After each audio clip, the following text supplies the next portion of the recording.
오늘부터 3주 동안 그 루터가 우리가 루터 한 사람만은 물론 아니죠. 루터 이전에도 개혁의 그 불길에 뛰어들었던, 그래서 자기를 기꺼이 희생시켰던 분들이 많이 계세요. 그래서 그분들의 이제 뒤를 이어받은 건데, 이 하나님의 때라는 게 있잖아요. 모든 게 이렇게 맞아 들어가는 거죠. 그러니까 요즘에 우리 나라나 전 세계적으로 소위 교회와 선교는 나눠질 수 없고, 교회 자체가 선교 공동체다. 그래서 선교적 마인드가 없는, 그리고 성도들이 자기들의 삶의 자리가 선교라는 것을 모르는 상태는 재앙이다라는 말이 요새 굉장히 회자되고 우리들에게 받아들여지고 있거든요. 맞다. 근데 그건 옛날부터 있었던 이야기예요. 근데 그게 이제서야, 왜 그렇죠? 교회론이 달라졌기 때문이거든요. 그러니까 우리가 과거에 가지고 있는 교회론은 모여서 은혜 받고 또 그다음에 여기서 우리의 어떤 신앙의 만족을 얻고 이 정도였지, 우리의 삶 전체가 왜 우리가 선교사적 삶을 살도록 하기 위한 교회가 선교적 전방위적 공동체인가 하는 것에 대한 준비가 안 돼 있었어요. 한국 교회가 오랜 시간 성장, 부흥, 교회가 또 좀 단단해지는 어떤 교회 중심적 가치에 너무 몰입한 시간이 이제 지나가고, 이제 이게 다운되는 거죠. 교회가 점점 소위 디클라인이 되고 쇠퇴해 가고, 그리고 묻게 되는 거죠. 교회 본질이 도대체 뭐냐? 이거 묻게 되면, 특히 이제 코로나가 그걸 굉장히 많이 우리에게 도와준 거죠. 그래서 교회의 본질을 묻게 되면서 이제 와서 우리들의 가슴으로 들어오는 거죠. 교회는 본래 선교 공동체였다 하는 것처럼, 마찬가지로 루터가 비로소 종교개혁적 기치를 든 게 아니라 이전에도 많이 있었지만, 시대가 이제 인쇄술도 발달하고 사람들의 의식도 깨어나고, 또 이제 교회의 엄청난 타락과 모순에 대해서 이제 뭔가 아구가 차는, 이게 막 일어나면서 이런 것들이 이제 맞물려 들어가면서, 루터 같은 이제 한 사람의, 용기 있는 사람에 의해서 뭔가 이렇게 성냥불이 이렇게 딱 켜지는, 클릭이 되는, 촉발되는 이제 그런 계기가 됐다고 할 수가 있겠습니다. 저는 시간이 갈수록 이 주제가 참 좋다는 생각이 들어요. 있게 하신 자리에 서게 하소서. 사실 우리가 하지 않았다면 좋을 말이 있잖아요. 하지 않았다면 좋았을 행동, 하지 않았다면 훨씬 더 좋았을 어떤 결정 때문에, 근데 해버렸어요. 그래서 이제 굉장히 평화가 깨지죠. 그리고 하지 말았어야 했던 말과 행동과 선택들이 반복되면 습관이 되는 거고, 습관이 되면 고치기가 무척 어렵죠. 그러니까 우리들도 교회에 대한 생각, 신자 자신의 정체성에 대한 생각, 신앙생활에 대한 생각이 많은 경우에 종교화로 굳어져 있기 때문에, 종교적 습관이 굳어져 있기 때문에, 이게 이제 신앙으로, 정말 복음적 신앙으로 전환되는 과정 속에 이제 우리는 막 차를 탔다. 이제 막 차에 올라탔다. 그래서 우리 다음 세대는 최대로 종교적 삶을 살기보다도 복음적 삶을 살도록 도와야 되는 거죠. 그러니까 여러 번 설명드렸지만, 종교적 삶은 하나님과 거래하는 거죠. 내가 한 만큼 하나님한테 받고자 하고, 내가 그동안 했던 모든 것들은 하나님께서 나에게 갚으셔야 되는 빚이 되는, 이런 식으로. 그래서 어려운 일이 생기면 왜 이러세요 나한테? 내가 얼마나 그동안 열심히 했는데, 이런 구도가 생기는 그런 거 아니고, 모든 상황에서 하나님의 오르심을 인정하는, 굉장히 불행한 일이 왔어도 하나님은 선하신데, 나에게 하나님의 선하심과 어울리지 않는 이 일이 왔는데, 이것은 하나님의 선하심 앞에서 내가 어떻게 이해하면 좋겠습니까? 하나님의 뜻을 가르쳐 주세요. 이런 식으로 하나님과 교통해가는, 그러면서 점점 더 깊이 성장해가는, 성숙해가는 그런 복음으로 전환하는 이제 시대로 바뀌고 있는, 이제 막 우리가 그 차에 올라탄 거죠, 한국교회가. 그거를 이제 하나님께서 정말 은혜로 허락하셔서 우리 교회가 이제 이제 좀 이렇게 먼저 앞서서 막 가려고 하는 교회들 중에 하나에 이제 서 있게 된 거죠. 근데 이제 불행한 것은 뭐냐면, 이미 내가 태어날 때 교회의 구조나 제도나 교회의 의식이나 목회자의 가르침이나 그리고 목회자의 가르침에 따라서 형성된 분위기나, 이 모든 게 성경의 본질로부터 많이 벗어나 있는데, 그게 정상인 줄 알고 살아가는 문화 속에 태어난 났다면 우리도 어릴 때 그랬잖아요. 우리 다니던 교회에서 그때 적어도 3, 40년 전에 교회 안에서 이래야만 돼 라고 이야기했던 많은 것들이 사실은 성경의 본질과 전혀 상관없는 거였다는 거죠. 제가 개척하기 전에 부임했을 그 교회의 성도들은 다 어떻게 알고 있었냐면 주일 새벽 예배를 안 드리면 천국 가기 어렵다. 실제로 그렇게 알고 있었어요. 목사님이 그렇게 가르치셨기 때문에. 그래서 제가 가자마자 주일 새벽 예배를 없앴거든요. 이제 그게 전쟁의 발단이 된 건데, 주일 새벽 예배 드리는 거랑 천국 가는 거랑 무슨 상관이 있겠어요? 그러니까 참 충격적인 거죠. 어떻게 보면. 물론 뭘 강조하기 위해서 그렇게 한 거지만, 새벽 예배 좀 안 드리면 어때요? 우리들의 모든 일상에서 하나님의 백성답게 살면 되는 거죠.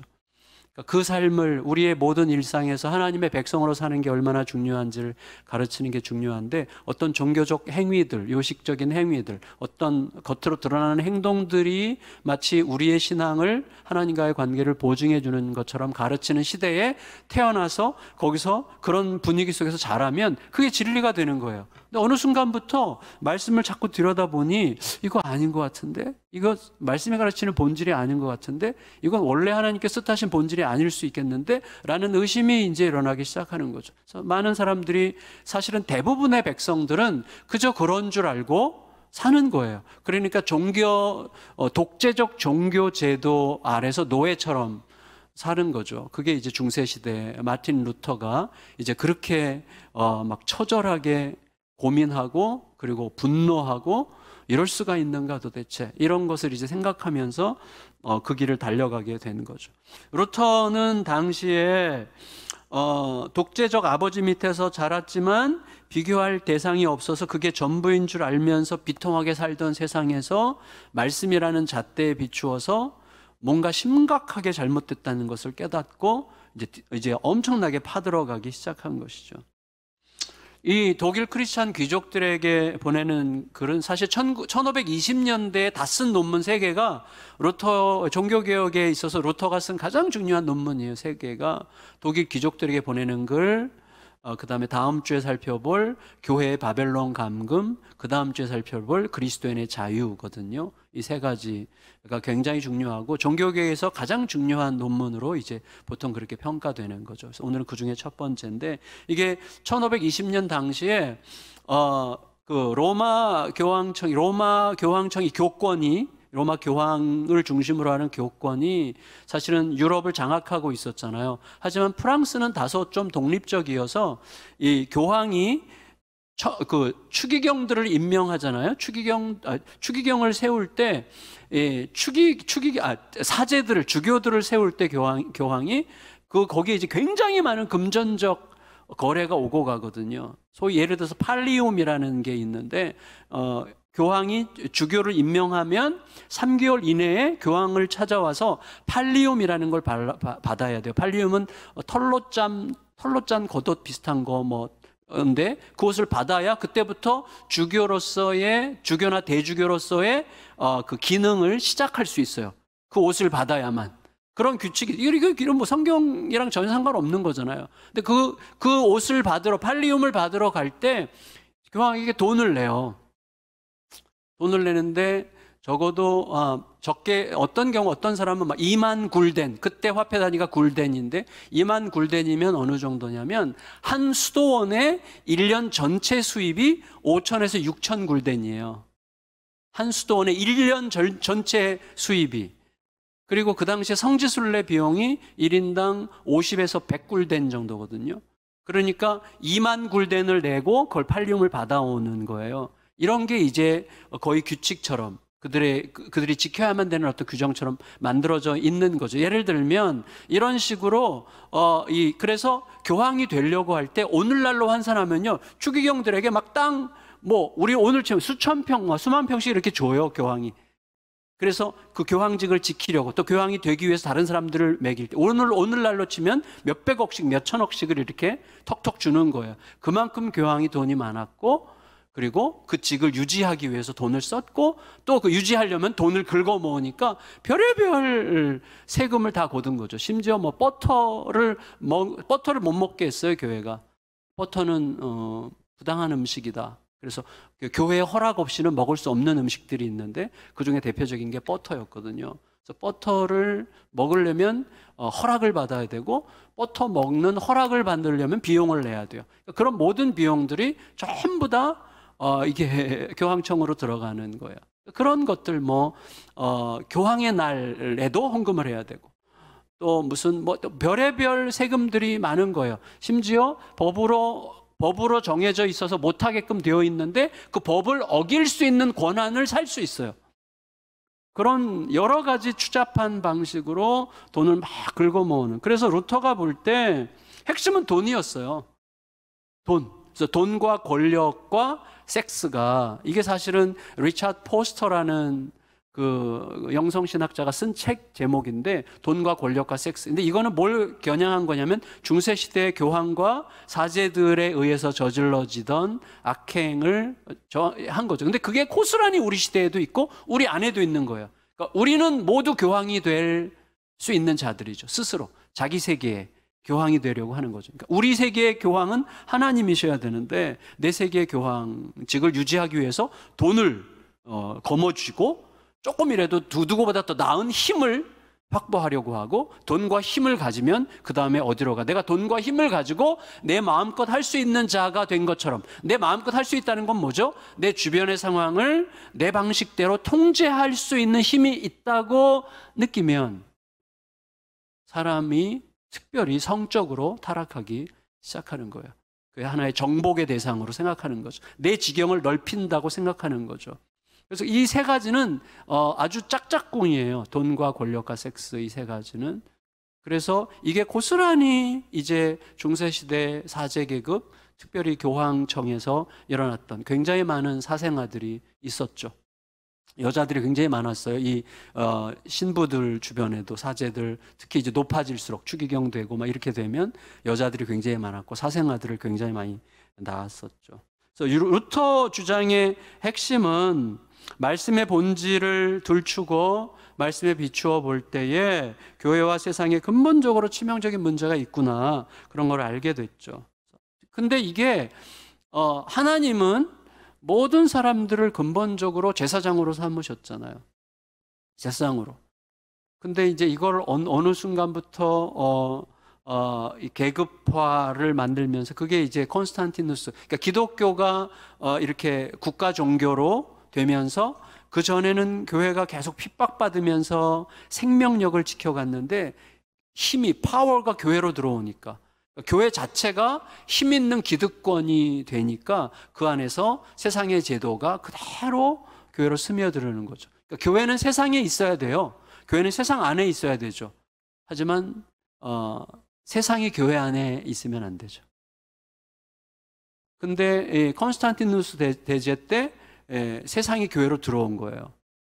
그래서 그 전에는 핍박받을 때는 교회가 정말 복음 앞에 생명을 지키기 위해서 그 예수 그리스도의 그 고난과 죽으심과 부활의 그 생명력, 그리스도가 왕이심을 자기들의 전 삶으로 살아내려고 하는 그 신선한 생명력으로 살려고 막 몸부림을 하면서 세상을 놀랍게 변화시켜 갔는데, 기독교가 딱 공식적인 종교가 되고, 그리고 교회가 소위 그 권력을 잡고 교회가 힘을 행사하기 시작하자 이제 교회 안에 세상이 들어온 거죠. 세상의 질서가 뭐예요? 힘과 권력으로 세상을 통치하려고 하는 거죠. 이게 이제 점점 극대화되면서 이제 교회가 지배하는 세상이 되면서 숨을 못 쉬는 그런 상황까지 된 거죠. 그래서 루터는 그것을 마가복음 말씀을 인용해서 멸망에 가정한 것이 잊지 말아야 될 곳에, 소위 거룩한 곳에 선 것을 보거든이라는 다니엘서에서 예언됐던 그 말씀을 인용해서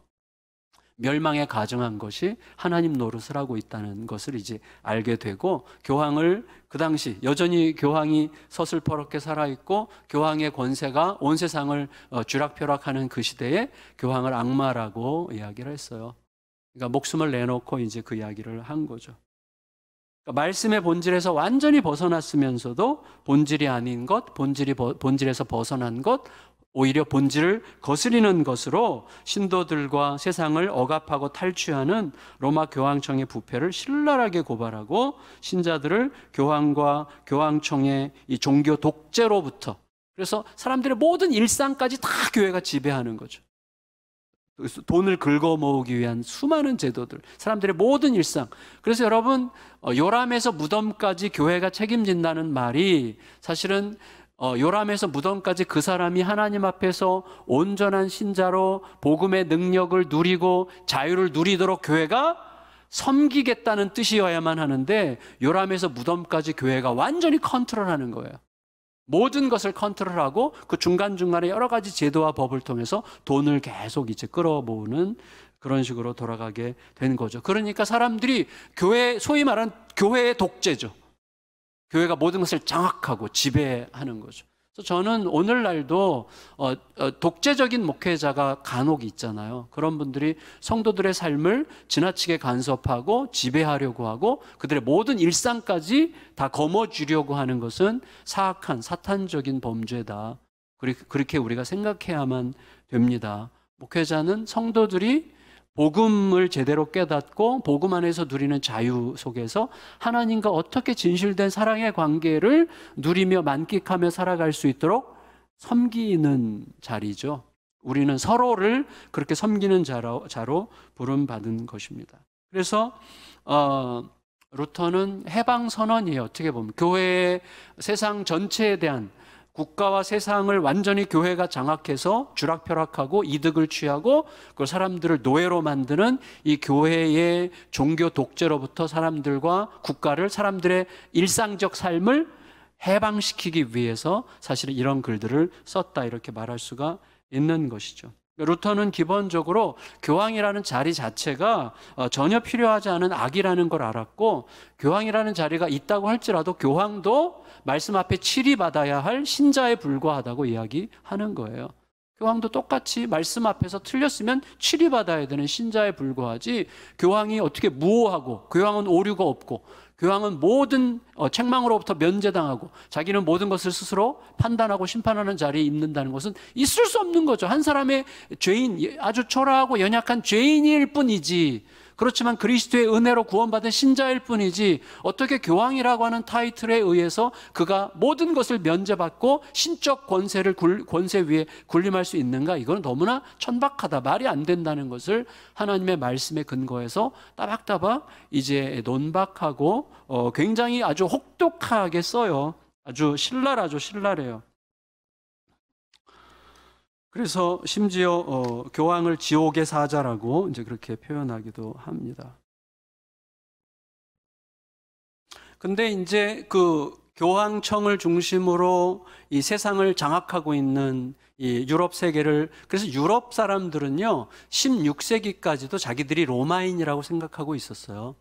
로마의 영향은 전부 어마어마했죠. 특별히 이제 로마라고 하는 문화뿐만 아니라 로마의 건축, 문화, 법 자체가 유럽 전체를 지배했지만, 특별히 이 로만 캐톨릭 교황청을 중심으로 종교적인 어떤 제도화가 되어 있었기 때문에 그 영향은 말로 다할 수 없이 컸죠. 그러니까 너무나 강력한 세력을 구축했기 때문에 로마 교황이 독일의 황제에도 임명을 했어요. 독일의 황제에게 황제권을 주고 대신에 다른 모든 이득을, 실제적인 이득은 교황청이 다 가져가는 이런 시스템을 이제 루터가 발견하고, 독일 귀족들에게 지금 어떻게 보면 쿠데타를 선언하는 거예요. 이렇게 해라. 당신들이 교황이랑 무슨 차이가 있냐? 영적으로 무슨 차이가? 당신들도 똑같이 제사장이고 교황이 당신들보다 영적으로 우월할 이유가 조금도 없다. 당신들도 영적으로 보면 하나님 앞에서 똑같은 자격을 가진 자들인데 당신들이 오히려 더 순수하니 복음을 깨닫고 복음의 힘으로 교황으로부터 독립을 선언하고 맞서서 싸워라. 이걸 선언하기 위해서 독일 귀족들을 각성시키기 위해서 쓴 글인 거예요. 독일 귀족들에게 고함이죠.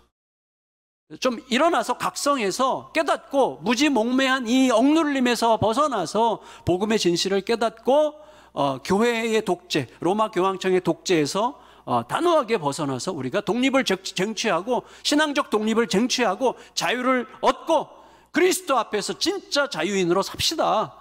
이거를 지금 선언하기 위해서 귀족들에게 호소하고 있는 것이죠. 너무 세니까. 그래서 결국은 사실은 많은 귀족들이 루터를 도와가지고 루터의 목숨을 지켜줬죠. 교황청의 세력으로부터 루터를 지켜주고 대립하고 이렇게 하면서 이 종교개혁이 이제 정치적인 사건들과 함께 맞물려서 이렇게 일어나기 시작하게 되는 것이죠. 루터가 볼 때 교황청과 교황 부패의 중심에는 아까 말씀드린 것처럼 예수님의 말씀이 딱 맞아요. 예수님이 정확하게 말씀하셨죠. 너희가 하나님과 재물을, 돈을, 맘몬, 돈의 신이죠. 맘몬을 겸하여 섬길 수 없느니라. 근데 사람이 타락하면 어떻게 되죠? 겸하여 섬기죠. 어떤 방식으로? 하나님을 안 버려요. 근데 돈도 안 버리죠. 근데 어떤 식으로죠? 하나님을 이용해서 돈을 섬기는. 하나님을 이용해서 돈을 섬기죠. 돈 많이 벌게 해주시는 도구가 되죠, 하나님은. 나로 하여금 돈 많이 벌게 해주시는 수단. 내 문제 해결하는 해결자로 하나님을 내 시종으로 삼고 나는 돈을 섬기죠. 그래서 돈으로 내가 스스로 하나님 노릇을 하죠. 돈이 신적 굴림을 하게 만들어주잖아요, 돈이. 그런 식으로 타락해 가는 거죠. 그리고 결국은 돈이 우리를 잡아먹는 거죠. 예.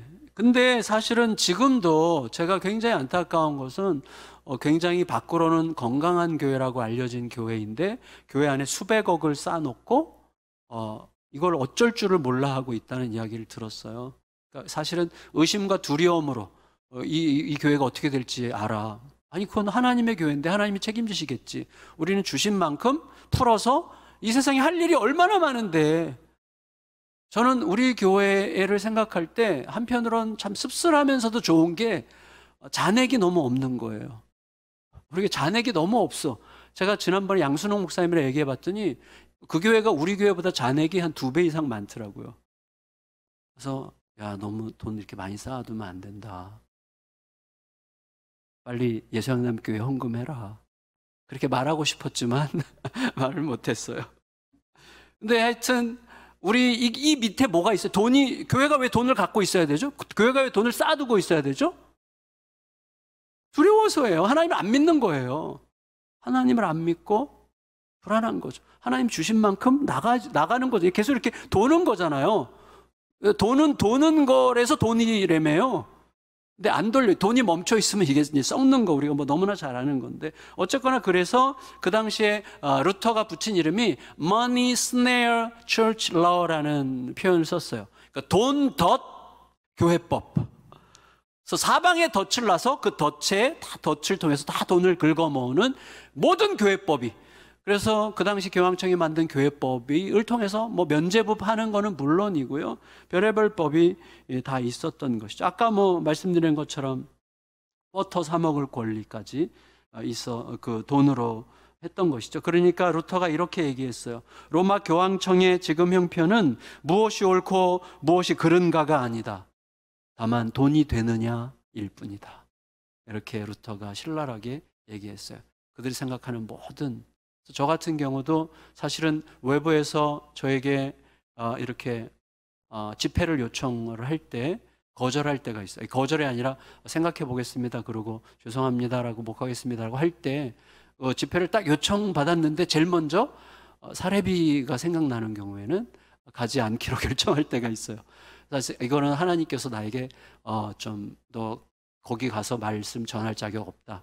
이렇게 말씀하시는 것 같은 느낌이 들어요. 물론 이제 회개하고 가면 되겠지만, 그리고 어떤 때는 가서 하고 그 교회 헌금을 다 하는 경우들도 있어요. 물론 이제 큰 교회는 절대 헌금 안 하죠. 근데 어쨌거나 저도 그런 게 있는 것 같아요. 항상 늘 관심이 이게 돈이 돼, 안 돼. 이 눈으로 계속 모든 것을 보는 거죠.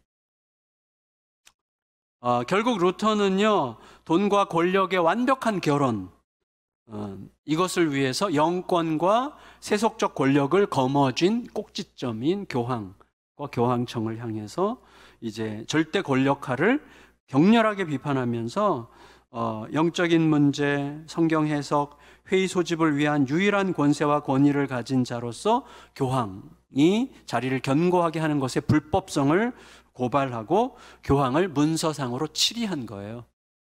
그래서 루터의 이 문서는 교황에 대한 공식적 치리다. 물론 치리당할 리가 없지만, 그래서 이렇게 얘기했어요. 귀족들에게 교황이 당신들이 말씀에 근거해서 옳은 길을 가고자 하는 당신들을 교황이 치리한다면 걱정하지 마십시오. 당신들도 교황을 치리하면 됩니다. 왜? 우리의 기준은 교황청이 아니라 말씀이기 때문입니다. 이렇게 얘기하죠. 말씀을 근거로 해서 오히려 교황을 치리하라 이렇게 얘기합니다. 제가 지난주에 설교 중에 여러분에게 얘기했던 그 happy ambiguity라는 행복한 모호성이라는 말을 오래오래 마음에 잘 간직하시기를 부탁드리고 싶어요. 제가 종종 이런 표현을 하죠. 하나님은 절대적이시고 말씀은 절대적이지만 내가 하나님을 받아들이는 순간 내가 받아들이는 하나님은 내 안에서 지극히 부분적이죠. 근데 내가 경험한 하나님, 내가 이해한 하나님을 마치 하나님 전부인 것처럼 착각하면 나를 절대화하기 시작하는 거예요. 그러면 다른 사람이 경험한 하나님, 다른 사람이 이해한 하나님에 대해서 안 들으려고 해요. 저는 우리 교단의 신학이 영적 황반 변성에 걸렸다고 생각해요. 그러니까 보는 시각이 우리의 신학만 전부라고 믿어요. 그러니까 어떻게 해요? 점점 좁아져. 확실하고 분명하고 이것만 진리야. 막 좁아 들어가요. 나중에는 아무것도 못 봐. 시야가 점점 좁아 들어가는 거죠. 저는 그런 면에서는 저희 교회가 속한 교단에 대해서 저희 교단의 장점도 물론 있겠지만 굉장히 답답하고 아쉬워요. 제가 월요일부터 오늘 오전까지 로잔이라고 하는 가장 건강한 복음주의 운동을 이제 함께하는 일에 제가 참여하고 있는데 거기 2박 3일 동안 이제 그 컨퍼런스를 해서 목회자 컨퍼런스를 했어요. 그래서 한 100여 명이 현장에서 참석하고 한 500~600명이 이제 유튜브로 들어와서 함께 참여하는 컨퍼런스였는데 거기서도 우리 그런 얘기를 무척 많이 했어요. 근데 우리가 이제 토론을 할 때 이런 질문이 나왔어요. 왜 우리 중에 순복음이 없는가? 거기는 굉장히 다양한 교단, 침례교, 감리교, 장로교도 합동, 통합, 뭐 굉장히 다양한 사람들이 많이 모였는데 오순절은 없더라고요. 오순절 순복음 교회는 없더라고요. 그래서 그걸 누가 문제 제기를 했어요. 우리의 시선이 너무 좁은 거 아니냐. 사실은 세계적인 학자들이 교회 역사를 쓰는 세계적인 학자들의 얘기에 따르면 앞으로는 오순절을 이해하지 못하면 개신교는 점점 사그러질 거다 이렇게 얘기해요. 유럽이건 아프리카건 남미건 아시아건 세계적으로 부흥하는 그 교회는 전부 다 오순절 교회예요. 지금 오순절 교회가 차지하는 비율이 어마어마하게 크거든요. 근데 저만 해도 오순절 그럼 막 성령이 오셨네 막 이렇게 하는 거에 대해서 약간 싸구려처럼 생각하려는 마음이 제 안에 영적 교만이 있어요. 그거 엄청 회개하고 있어요 요새. 그래서 그들이 경험하는 하나님을 이해하고 싶다. 물론 사람마다 성향이 있기 때문에 성향이 좀 다른 경우가 있잖아요. 그런데 우리가 너무 고상한 척하면서 너무 그런 쪽을 내가 좀 상대적 우월감을 가지고 오순절은 신학이 없어. 거긴 너무 좀 싸구려야. 뭐 이런 식의 생각을 하는 것 자체에 대해서 엄청나게 회개하면서 어떻게 하면 겸손히 배울 건가. 이게 이제 이번에 이제 매년 요맘때 하는 컨퍼런스인데 2024년에 전 세계 복음주의 교회 지도자 3,000명 정도가 한국에 모여요. 그거를 이제 저희가 준비하고 있는 컨퍼런스인데 그 전에 우리가 먼저 준비를 하자. 겸손하게. 그리고 다른 소리들도 충분히 들을 수 있는 것을 한번 반성해 보자 이렇게 하고 있는 거죠. 그러니까 이게 happy ambiguity, 애매한 모호성, 내가 알고 있는 게 전부가 아니라는 사실을 인정하는 것. 그러니까 하나님은 절대적이시지만 하나님에 대한 나의 경험, 그러니까 내가 경험한 하나님은 아주 부분적이죠. 내가 알게 된 하나님도 아주 부분적이죠. 네, 그러니까 제가 경험하는 안창수 장로님이랑 다른 분이 경험하는 안창수 장로님 한 사람을 두고도 다를 수 있거든요. 하물며 근데 내가 이해한 바가 전부라고 말할 수 없잖아요. 제가 손아람 목사님에 대해서 막 어디서 막 이렇게 씹고 까고 디스하고 막 이러고 있는데 어떤 청년이 와가지고 목사님 왜 그러세요? 우리 손아람 목사님 완전히 오해하고 계시네요. 뭐 이러면서 그런 얘기 할 수 있잖아요. 물론 그런 적은 한 번도 없지만 그럴 수도 있잖아요. 그럴 수도 있잖아. 얼마든지 그럴 수 있잖아. 사람 한 사람을 두고도 그런데 어떻게 내가 어떤 상황을 보고 어떤 사람을 보고 심지어 하나님을 봤을 때 내가 이해한 바가 마치 절대적인 것처럼 전부인 것처럼 생각할 수 있을까요? 그러면 안 되는 거죠. 그렇게 생각하기 때문에 대화를 안 하는 거고 경청을 안 하는 거고 서로 살피지 못하는 거란 말이죠. 어쨌거나 그 부분을 굉장히 중요하게 생각하고 저는 그래서 종교개혁이 우리 교회 안에서 완성될 수는 없지만 종교개혁을 이어받아서 우리가 힘을 다해보자. 그게 뭐냐? 성도들이요, 일어나서 성도들이 너무 의존적이 되지 말고 말씀을 붙드십시오. 말씀을 스스로 상고하고 묵상하십시오. 베레아 사람들처럼. 그리고 말씀을 놓고 목회자들과 토론하면 얼마나 좋아요. 저는요, 한때는 그런 성도들이 너무 말씀을 많이 알면 목회자들을 이렇게 공격하지 않을까? 상관없어요. 공격 좀 받으면 어때요? 내가 틀렸으면 틀렸다고 말하면 되는 거고, 아니면 서로 대화하면서 풀어가면 되는 거지. 근데 중요한 건 뭐라고요? 이때 토론이 가능하게 하는 힘이 뭐라고요? 해피 앰비규어티예요. 행복한 모호성. 내가 깨달았어도 이게 상대방을 압도할 만큼 절대적인 게 아니라는 사실을 알아야 되는 거예요. 그러면 서로 겸손하게 대화하고 들을 수 있는 거예요. 너는 그렇게 생각했구나. 나는 이렇게 생각했는데. 그 서로 보완될 수 있는 길을 한번 찾아볼까? 이렇게 대화가 돼야 되는 거죠. 우리는 아주 나쁜 습관이 있는 거예요. 내가 옳다 생각하는 것은요, 내가 옳다 생각하는 것 때문에 나랑 다르게 생각하는 사람들 다 틀렸다고 생각하는 아주 못된 습관이 있단 말이에요. 아니거든요.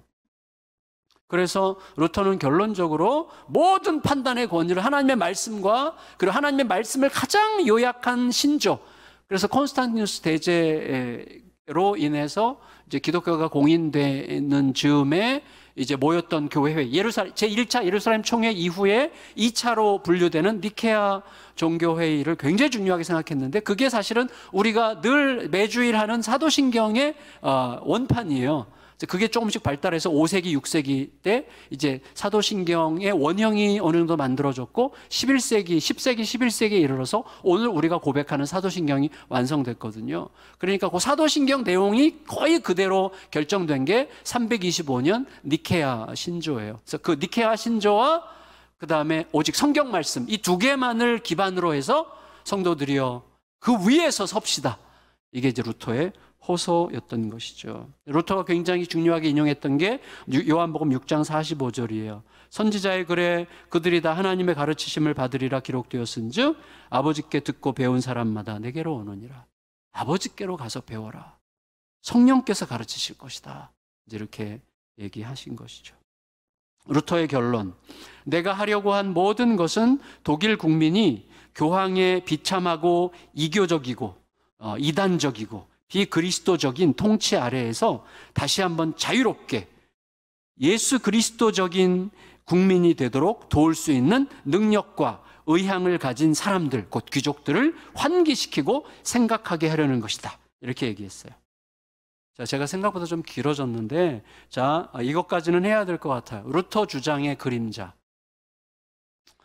전에도 제가 설교 시간에 한번, 이건 뭐 너무 루터는 그럴 수밖에 없었고, 루터는 너무 잘했습니다. 제가 루터 너무 잘했습니다라는 말이 참 굉장히 시건방지죠. 루터 우리 형님이 너무 훌륭하십니다. 그런데 자, 루터는 로마 교황청의 모든 삶에 대한 총체적인 억압과 착취로부터 사람들의 일상과 정상적인 삶을 이렇게 독립시켜서 자유를 주기 위해서 영적 권세와 사회 정치적 권세를 이제 떼어놓은 거예요. 여기 이제 더 이상 간섭하지 마. 교황 당신들은 그냥 예배 인도하고 말씀 묵상하고 말씀 전하는 일만 해. 너무 사람들의 이 소위 세큘러라는 말이 나쁜 의미로 많이 쓰였는데 뭐냐면 하나님이 허락하신 일상의 삶을 세큘러라고 표현할 수 있어요.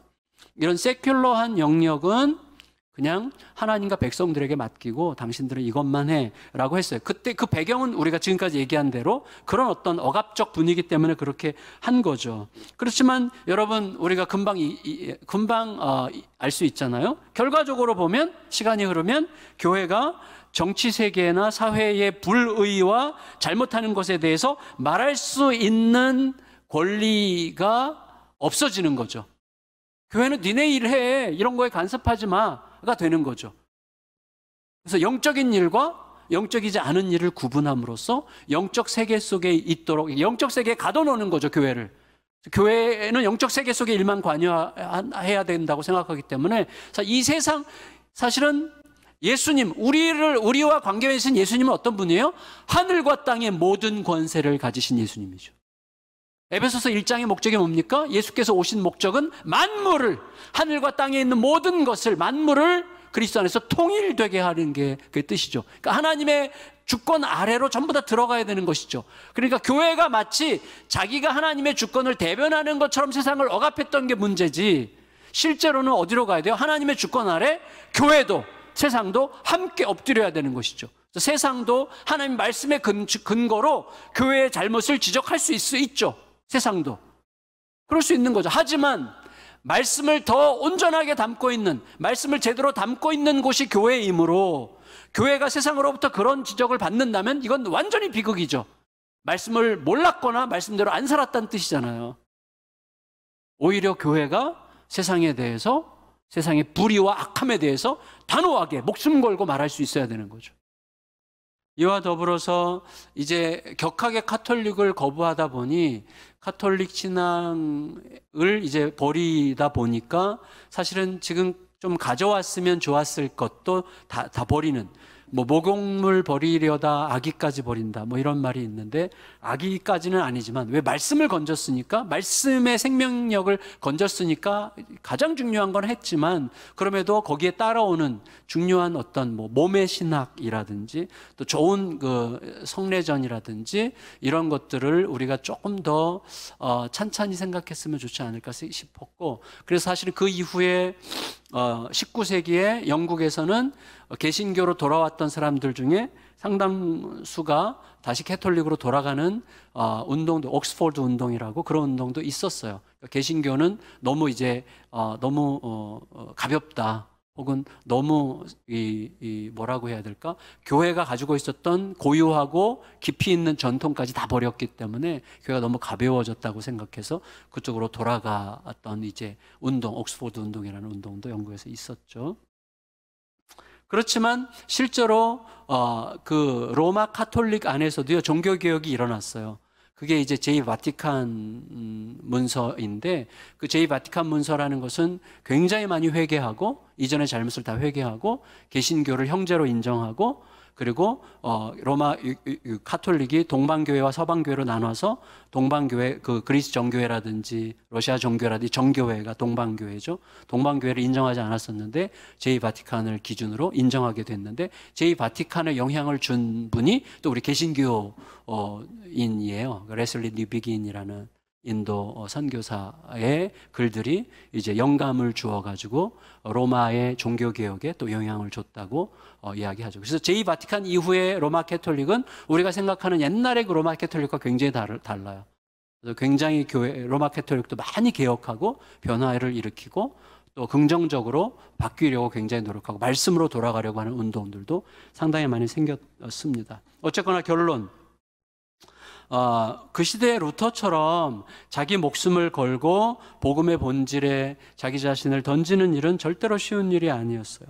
동시에 그 시대에는 교회의 종교적 억압으로부터 사람들의 일상과 사람들의 정당한 세큘러한 삶을 위해서 독립을 선언하는 수밖에 없어요. 그러니까 우리가 할 일은 이거라고 생각해요. 엄마가 지나치게 간섭하고 억압하면 엄마로부터 독립을 요구할 수밖에 없어요. 그런데 엄마가 아예 신경 끄고 돌볼 생각을 안 하면 안 되죠. 그러니까 엄마는 어떤 역할이에요? 자녀를 최대한 독립시키되 돌보는 거죠. 그게 세상에 대한 교회의 자세라고 저는 생각해요. 저의 결론. 교회의 자세는 세상의 엄마 역할이다. 그래서 최대한 세상이 제대로, 그러니까 이 바른 질서 위에서, 제대로 된 질서와 정신 위에서 아름답고 자유롭게 살되 끝없이 눈물로 돌보아주는 그런 공동체가 바로 교회여야 된다, 이런 생각을 합니다.